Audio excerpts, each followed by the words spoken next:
natjecanja tehničke kulture na županijskoj razini. Svi vi učenici koji ste se danas plasirali na županijsku razinu natjecanja, prije svega čestitke, i to je uspjeh, i to veliki uspjeh. Oni koji će danas biti najbolji od najboljih predstavljat će boje naše županije svojim znanjem i uspješnošću na državnoj razini. Želim im puno uspjeha i da budemo na njih ponosni.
Svima vama i umoljavam kao i uvijek, molim vas razmislite o daljnjem nastavku školovanja. Posla će u Hrvatskoj biti samo za inženjere, a ja ovdje vidim jako puno inženjera, posebice naših tehničkih struka. I nešto za vas ekskluzivno. Govori se o reformi hrvatske škole koja je sada u tijeku. Ja možda znam nešto malo više. Dakle, predmet tehnički odgoj, čitaj tehnička kultura, nije ugrožen, ni sadržajno, ni kvantitativno. U onom završnom dijelu razmišlja se o vraćanju još jednog sata tehničkom odgoju, ali o tom potom. No, ko kaže tehničara nema, on se potpuno vara, neka dođe danas u Sisak ili na državno natjecanje u Primoštenu, znate, krajem mjeseca, tradicionalno, mnogi od vas su bili tamo, svima puno sreće na državno natjecanje.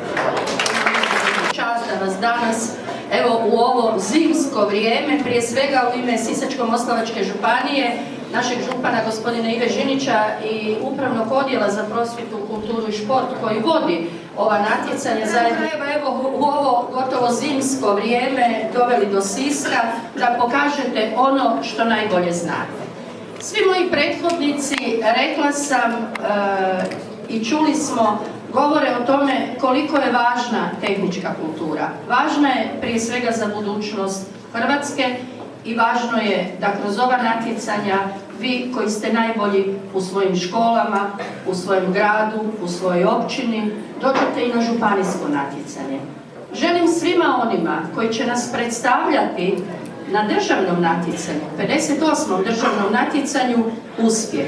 Jer to će biti i uspjeh vaših mentora i svih nas koji podupiremo, pa bilo i financijski kao Sisačko-moslavačka županija, ovakva natjecanja.